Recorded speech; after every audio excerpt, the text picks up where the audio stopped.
Black businesswoman told to move from first class. She stuns everyone with her response. The crisp click of designer heels echoed through the terminal of JFK International Airport as Naomi Carter made her way to the first-class lounge. At 35, she carried herself with the quiet confidence of someone who had fought for every inch of her success.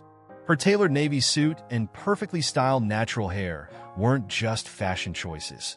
They were armor, carefully selected for a world that still sometimes questioned her presence in spaces like these. As she settled into a plush leather chair, Naomi allowed herself a small smile while reviewing the contract on her tablet. TechVision Solutions, her consulting firm, had just secured a $50 million deal with one of Silicon Valley's biggest players. It was the kind of victory that would have seemed impossible 15 years ago, when she was coding in her tiny studio apartment, surviving on instant noodles and determination. Her phone buzzed, a text from her mother. "Baby girl, your daddy would have been so proud." Naomi's throat tightened. Her father, a high school math teacher, had passed away before seeing her graduate from MIT. He'd always told her, "They might not expect you to be in the room, but once you're there, make sure they remember why you belong." The memory of those words carried extra weight today. This contract wasn't just another business deal. It was a statement. In an industry where less than 1% of tech companies were owned by Black women, Naomi had built TechVision from scratch, turning it into a powerhouse that employed over 200 people. Now boarding first class for flight AA-143 to San Francisco, the announcement crackled through the speakers. Naomi gathered her belongings, straightening her jacket, a habit she developed over years of walking into rooms where she was often the only Black woman present. As she approached the gate, memories of her journey flickered through her mind. The scholarship to MIT that changed everything. The professors who doubted her abilities until she topped every class. The venture capitalists who dismissed her business plan, forcing her to bootstrap her company with savings and credit cards. Each obstacle had only strengthened her resolve. The flight attendant at the gate greeted her with a professional smile, checking her boarding pass. "Welcome aboard, Ms. Carter. Congratulations on the Thompson deal. It was in the morning news." Naomi thanked her, pleasantly surprised by the recognition. As she walked down the jet bridge, she remembered her first business trip 10 years ago, flying economy and clutching a laptop full of dreams. Now, she was heading to San Francisco to finalize a deal that would revolutionize her company. Settling in a seat 2A, Naomi observed her fellow first-class passengers boarding. Mostly middle-aged men in expensive suits, a few women in business attire, all wearing the comfortable expression of those accustomed to privilege. She pulled out her laptop, preparing to review the final contract details, when a flight attendant approached with a glass of champagne. "Celebrating something special?" the attendant asked warmly. "The biggest contract of my career," Naomi replied, allowing herself to savor the moment. Sometimes you need to pause and acknowledge how far you've come. As the cabin filled, Naomi noticed the subtle glances from other passengers, some curious, others questioning. She was used to these looks, had learned to meet them with a poised smile that said, "Yes, I belong here." Her father's voice echoed in her mind again. "Success is the best answer to doubt." The captain's voice came over the intercom, announcing their departure. As the plane began to taxi, Naomi gazed out the window at the New York skyline. Somewhere out there was that tiny apartment where she'd started coding, dreaming of moments like this. She thought about all the young Black girls who might see her story in tomorrow's business papers. Maybe they'd recognize themselves in her journey, see what was possible. Little did Naomi know that this flight would become more than just a celebration of her success. In the next few hours, she would face a reminder that even at 35,000 feet, some barriers still needed breaking, some minds still needed changing, and some victories still needed to be won. As the plane lifted off the runway, Naomi closed her eyes briefly, centering herself for whatever lay ahead. She was Naomi Carter, CEO of TechVision Solutions, and she was ready for anything this flight might bring. The first hour of the flight passed smoothly as Naomi reviewed her presentation materials. The gentle hum of the engines provided a peaceful backdrop until a commotion 3 rows behind her broke her concentration. A loud, authoritative voice cut through the cabin's quiet atmosphere. "Excuse me, but I believe there's been some mistake with the seating arrangements." Naomi didn't turn immediately, though years of experience told her what was coming. The voice grew closer, accompanied by heavy footsteps. "Miss," the voice was now directly beside her, "I think you might be in the wrong cabin." Naomi looked up to find a man in his 50s, wearing an expensive suit and a condescending smile that she had seen countless times before. His name tag from what appeared to be a banking conference read, Richard Wellington III. "I assure you, I'm exactly where I'm supposed to be," Naomi replied calmly, her fingers still resting on her laptop's trackpad where she'd been reviewing a multi-million-dollar contract. Richard's smile tightened. "You see, these are first-class seats. Perhaps you missed the signs during boarding?" His tone carried the false patience of someone speaking to a child. Several nearby passengers began to take notice. Some pretended to be absorbed in their magazines or tablets, while others watched the scene unfold with uncomfortable expressions. "I'm quite aware of where I am, Mr. Wellington," Naomi responded, deliberately using his name to throw him off balance. "Seat 2A first class, just as indicated on my boarding pass." Rather than backing down, Richard's face flushed slightly. He raised his hand to summon a flight attendant. "We'll just have the crew sort this out, shall we?" A young flight attendant named Sarah approached, her professional smile masking concern. "Is there a problem, sir?" "Yes, there seems to be some confusion with the seating arrangements," Richard stated firmly. "I find it hard to believe that," he paused, looking Naomi up and down. "This seat was properly assigned." The cabin grew painfully quiet. Even the ambient noise seemed to dim as other passengers held their breath, watching the scene unfold. Sarah glanced at Naomi, then back at Richard. "Sir, Ms. Carter is correctly seated in first class. Is there something specific I can help you with?" Richard's expression flickered with surprise at the flight attendant's knowledge of Naomi's name. "Are you certain?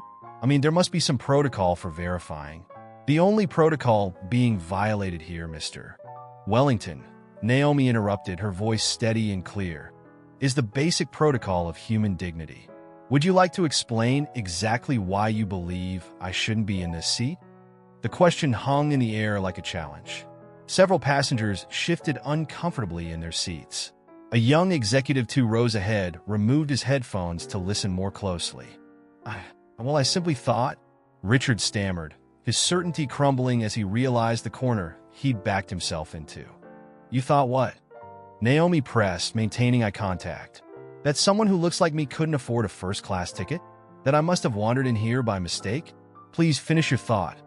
Sarah, the flight attendant, stood her ground beside them, her presence a silent support for Naomi. An older black woman in the row across, who would later introduce herself as Margaret, watched the scene with knowing eyes. Richard's face had turned from red to pale. "I didn't mean to imply, that is to say, I was just concerned about proper procedures." Naomi rapata tufuli. "Let me tell you about proper procedures, Mr. Wellington.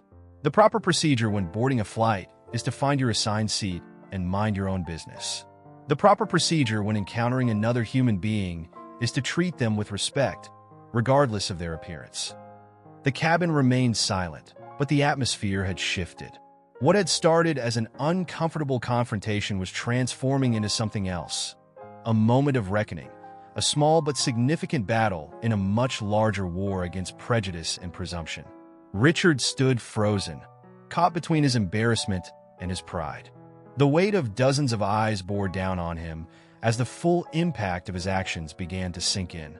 This wasn't the private confrontation he had perhaps imagined. It was becoming a very public lesson in contemporary racism and privilege. As the tension peaked, Naomi reached in her laptop bag and pulled out a business magazine.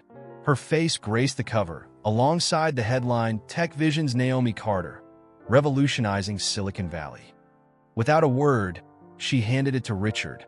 The magazine trembled slightly in his hands as realization dawned on his face.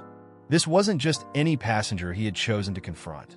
This was Naomi Carter, the CEO making headlines in the business world, the woman who had just closed one of the biggest tech deals of the year. The chapter closed with Richard still standing there, the magazine in his hands, as the full weight of his prejudiced assumptions crashed down around him. But for Naomi, this was far from over. She had learned long ago that such moments weren't just about confrontation. They were opportunities for education and change. The tension in the cabin remained palpable as Naomi reclaimed the magazine from Richard's trembling hands. Rather than letting the moment dissolve into awkward silence, she chose to transform it into something meaningful. Her voice, when she spoke again, carried neither anger nor resentment, but rather the measured tone of someone who had turned adversity into opportunity many times before. "Please, Mr. Wellington, take a seat," she gestured to the empty seat beside her. Several passengers exchanged surprised glances. "I think we both have something to learn from this moment." Richard hesitated, his body language screaming discomfort, but the alternative, retreating to his seat in shame, seemed worse. He slowly lowered himself into the offered seat. 15 years ago, Naomi began, her voice carrying clearly through the hushed cabin. "I was the only black woman in my computer science classes at MIT. Every day, I had to prove I belonged there. Not because of my abilities, but because of assumptions very similar to the ones you made today." She opened her laptop, showing a photograph of her first office, a converted garage with secondhand furniture and a single desk. This was TechVision's first headquarters. "I started with nothing but determination and a dream that talent and hard work would speak louder than prejudice." Other passengers had begun to lean in, drawn by the story unfolding before them. Sarah, the flight attendant, remained nearby, equally captivated. "The tech industry isn't just about coding and algorithms," Naomi continued. "It's about solving problems. And one of the biggest problems we face isn't in our computers, it's in our minds. The assumptions we make, the biases we carry, they're like bugs in our mental software." Richard shifted in his seat, his eyes fixed on the laptop screen as Naomi flipped through photos. Her team's growth, project launches, client meetings. I never thought about it that way," he admitted quietly. "Most people don't," Naomi acknowledged. "But these unconscious biases affect real lives. They create barriers for talented individuals, deprive companies of diverse perspectives, and perpetuate cycles of inequality." She pulled up a recent presentation slide showing TechVision's diversity statistics. "My company makes a point of hiring based on talent, not appearance. We're 60% women, 45% people of color, and our profits have grown 300% year over year. Diversity isn't just morally right, it's good business." The young executive who had been listening intently raised his hand like a student. "Ms. Carter, I work in venture capital. Would you mind sharing how you handled investor bias during your funding rounds?" Naomi smiled, recognizing the opportunity to broaden the impact of this moment. "I was rejected by 57 venture capital firms. Many didn't even finish reading my business plan. One investor actually suggested I find a white male co-founder to be the face of the company." Gasps of disbelief echoed through the cabin. Richard's face had transformed from embarrassment to genuine shock. "Instead of giving up, I bootstrapped the company, took consulting jobs, lived on ramen noodles, and poured every penny back into the business. Now those same VC firms call me, asking to invest. But more importantly, we've created our own investment fund specifically targeting underrepresented founders."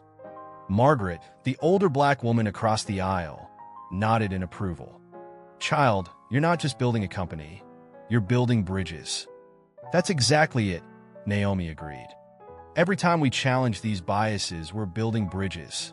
"Mr. Wellington," she turned to face Richard directly, "your actions today could have been just another story of prejudice. Instead, let's make it a story of growth and understanding." Richard straightened in his seat, meeting her gaze for the first time since the confrontation began. "Ms. Carter, I've been in banking for 30 years. I've probably made these same assumptions countless times without even realizing it. I owe you an apology, and probably many others too." "An apology is a good start," Naomi replied. "But change is better. What will you do differently after today?" The question hung in the air, not just for Richard, but for every passenger who had witnessed this exchange. The cabin had become more than just a first-class compartment. It was a classroom, a forum for change, a space where prejudices were being dismantled in real time. As the chapter drew to a close, the atmosphere had transformed completely from the tense confrontation of earlier. Passengers who had been awkward strangers were now engaged in thoughtful discussion about bias in their own industries.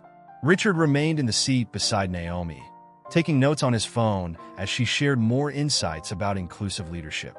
The story was far from over, but something significant had shifted at 35,000 feet above the ground. In choosing education over anger, dialogue over division, Naomi had turned an all-too-familiar scene of discrimination into a powerful catalyst for change. As the flight entered its final hour, Margaret, the older black woman who had been watching events unfold, moved to an empty seat closer to Naomi.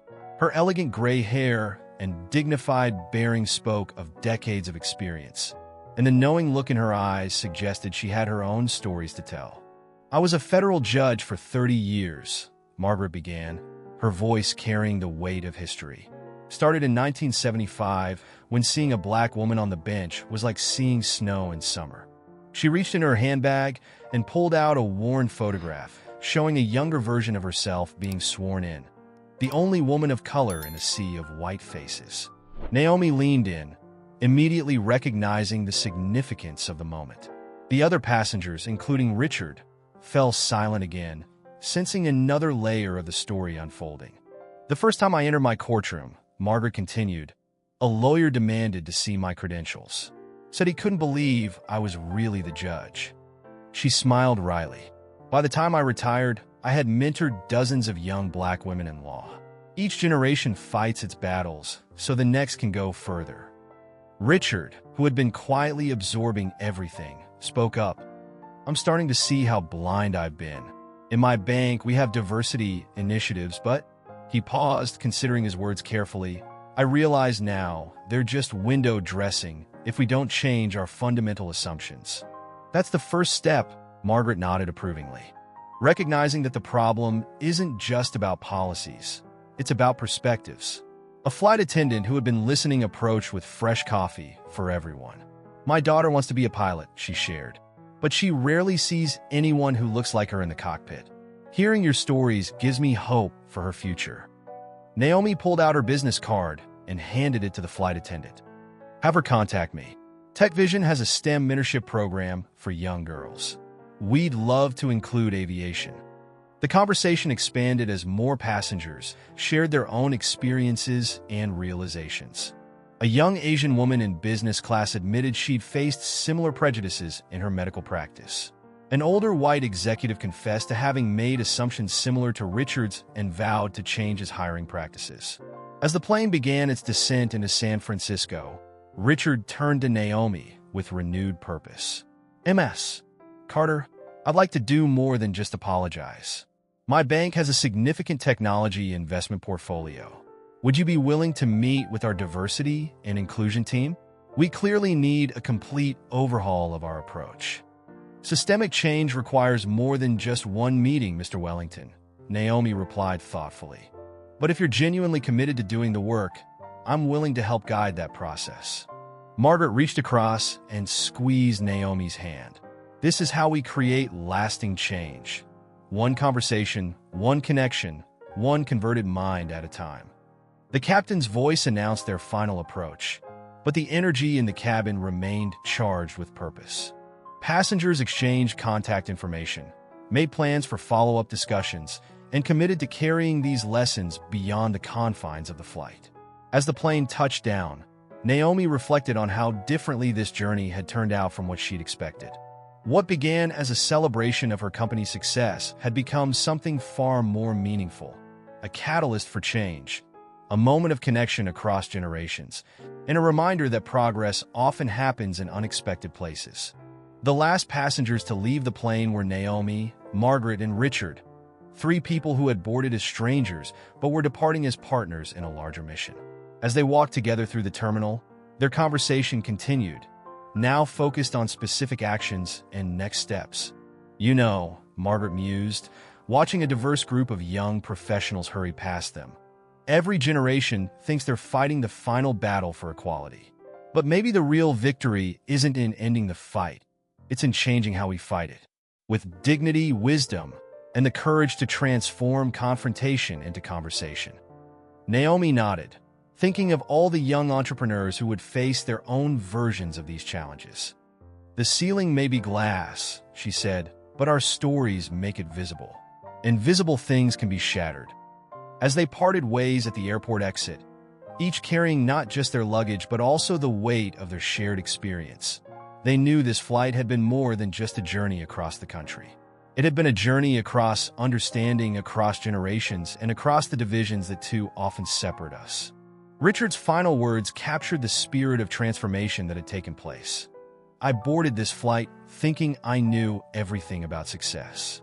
I'm leaving knowing I have everything to learn about progress. The story of Flight AA-143 would be shared in boardrooms and classrooms, at dinner tables and diversity workshops. But its real impact would be measured in the small moments of change that followed, in questioned assumptions, in extended opportunities, and in the continuing journey toward a more equitable future. Don't forget to like and subscribe to our YouTube channel so we can keep bringing you the best stories.